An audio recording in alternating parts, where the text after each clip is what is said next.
Bonsoir frères et sœurs, shalom au peuple de Yeshua.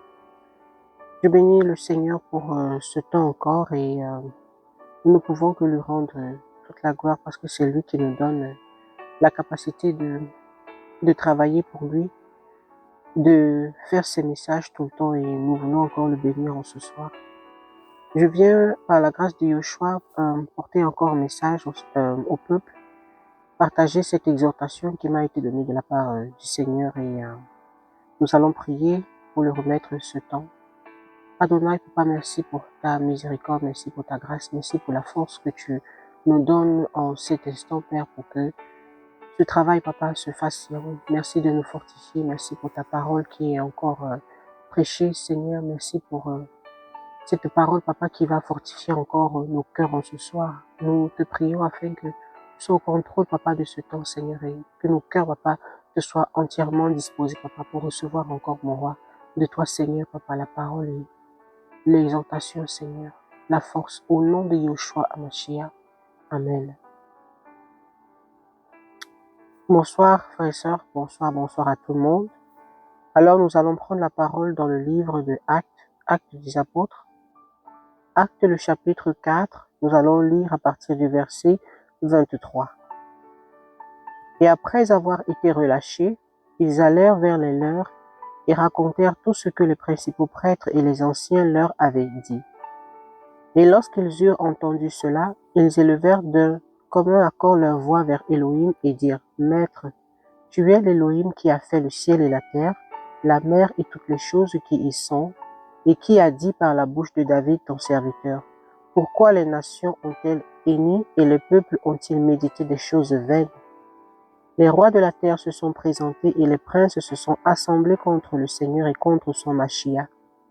Car en vérité, contre ton Saint-Fils Yahushua, que tu as oint, se sont assemblés Hérode et Ponce Pilate, avec les nations et le peuple d'Israël, pour faire toutes les choses que ta main et ton conseil avaient d'avance déterminé de voir arriver. Et maintenant, Seigneur, regarde à leurs menaces, et donne à tes esclaves d'annoncer ta parole avec toute assurance, en étendant ta main pour la guérison et pour que des signes et des prodiges surviennent par le nom de ton Saint-Fils Yahushua. Et quand ils eurent prié, le lieu où ils étaient assemblés trembla. Et ils furent tous remplis du Saint-Esprit et ils annonçaient la parole d'Élohim avec assurance. Je vais m'arrêter là. Béni soit le nom du Seigneur.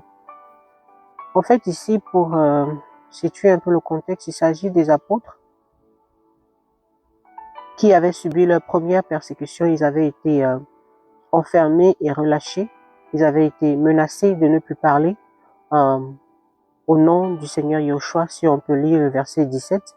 Mais afin que cela ne se répande pas davantage parmi le peuple, défendons-leur avec de grandes menaces de parler encore en ce nom-là à qui que ce soit parmi les humains. Donc ils avaient été mis en prison, menacés et relâchés après, et ils avaient vraiment reçu cette interdiction-là, les menaces en fait, de ne plus parler au nom du Seigneur Yeshua. Et ils se sont assemblés après, et ils ont élevé la voix vers Elohim et ils ont prié tous ensemble. Et si nous revenons au verset 29, ils prient le Seigneur et ils disent, et maintenant Seigneur, regarde à leurs menaces et donne à tes esclaves d'annoncer ta parole avec toute assurance. Dans ce passage, si nous lisons bien, ils n'ont pas demandé en fait au Seigneur une quelconque justice. Ils n'ont pas demandé, Seigneur, venge-nous parce qu'ils nous ont emprisonnés. Ils n'ont pas demandé, Seigneur, justifie-nous pour l'injustice que nous avons subie. Mais ils ont dit, Seigneur, donne à tes esclaves d'annoncer ta parole avec toute assurance. Ça veut dire quoi? Ça veut dire qu'ils ne se sont pas limités aux hommes. Ils n'ont même pas regardé la souffrance qu'ils avaient subie, à la persécution par laquelle ils étaient passés. C'était pas leur problème. Leur problème était d'annoncer la parole du Seigneur avec toute assurance. Dont leur préoccupation était le service du Seigneur, était l'œuvre du Seigneur. Ils ne se sont même pas arrêtés pour prier le Seigneur, pour que le Seigneur agissent contre ceux qui leur ont fait du mal. Non, c'était pas leur problème. Leur problème était de servir le Seigneur, d'obéir au Seigneur et de faire sa volonté. Voilà tout ce qui les intéressait. Et ça m'a touché parce que nous sommes chrétiens, par la grâce du Seigneur, il nous a appelés. Il nous a appelés aussi à son service. Et ça, c'est vraiment une belle leçon encore de la part du Seigneur en ce soir. C'est que nous devons apprendre à ne pas nous plaindre, si je peux dire comme ça. Parce qu'ici, ils ne se sont pas plaints. Hein. Ils n'ont pas dit, Seigneur, pourquoi on a subi ça, Seigneur, pourquoi non. Ils n'avaient pas le temps pour ça. Leur préoccupation, c'était, Seigneur, donne-nous la force afin qu'on continue de te servir. Ça veut dire que leur combat n'était même pas un souci pour eux. Leurs difficultés et leurs épreuves n'étaient même pas un souci pour eux. Et ils avaient un seul objectif, c'était répondre à l'appel du Seigneur. Ce petit message, en fait, que le Seigneur nous donne en ce soir est pour nous encourager. Peu importe dans quoi le Seigneur nous a appelés à son service, peu importe dans quel domaine nous servons le Seigneur nous dit encore en ce soir, arrêtez de regarder à vos petits soucis.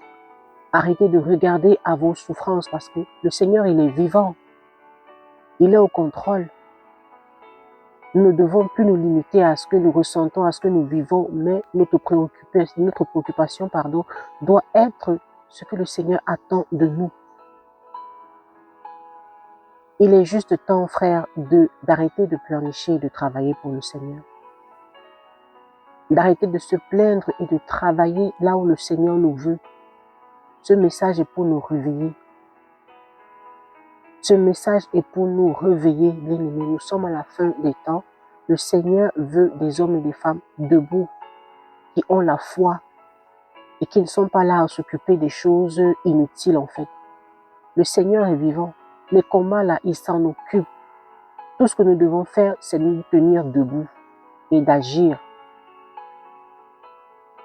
Et d'agir, c'est tout ce que le Seigneur attend de nous. Les combats, il gère ça, il s'en occupe. Les apôtres n'avaient pas le temps. Ils n'avaient pas le temps quand vous lisez ce verset, particulièrement le verset 29 et aussi le verset 30 que je vais relire. Et étendant ta main pour la guérison et pour que des signes et des prodiges surviennent par le nom de ton Saint-Fils Yeshua. Donc pour eux, c'était Seigneur, agis parmi ton peuple pour que ton nom soit glorifié en fait. Ils ne recherchaient pas leur propre gloire, ils ne recherchaient pas à ce que eux ils soient acclamés ou élevés ou non. Leur problème c'était la volonté du Seigneur et puis c'est tout. Ils ne se sont même pas arrêtés à réfléchir, mais qu'est-ce qu'on a subi là? Pourquoi on est passé par là? Seigneur, pourquoi tu as permis ça? Ils n'ont même pas questionné le Seigneur dans ce sens. Ils ont dit, Seigneur, donne-nous la force d'annoncer encore ta parole avec assurance. C'est-à-dire, ils disaient au Seigneur, Papa, donne-nous encore la force de crier encore plus fort. Donne-nous la force encore d'élever encore ton nom, encore plus qu'avant. Frère, ça c'est juste incroyable, quoi. Voilà ce que le Seigneur attend de nous, particulièrement dans ces temps-ci, bien-aimés. Il est temps qu'on arrête de se plaindre. Il est temps qu'on arrête de regarder à nos soucis. Il est temps qu'on arrête de regarder à nos problèmes. Parce que nos problèmes là, le Seigneur gère ça. Il s'en occupe. Notre priorité maintenant est de servir le Seigneur. De servir le Seigneur, de nous lever pour que son nom soit glorifié. Là où il nous a établis, là où il nous a appelés. Moi, j'ai été vraiment encore choquée quand j'ai lu ce passage. Parce que certainement, je l'avais déjà lu comme bon nombre d'entre nous, mais je ne m'étais jamais vraiment arrêtée sur ce passage pour vraiment comprendre la prière qu'ils avaient faite au Seigneur.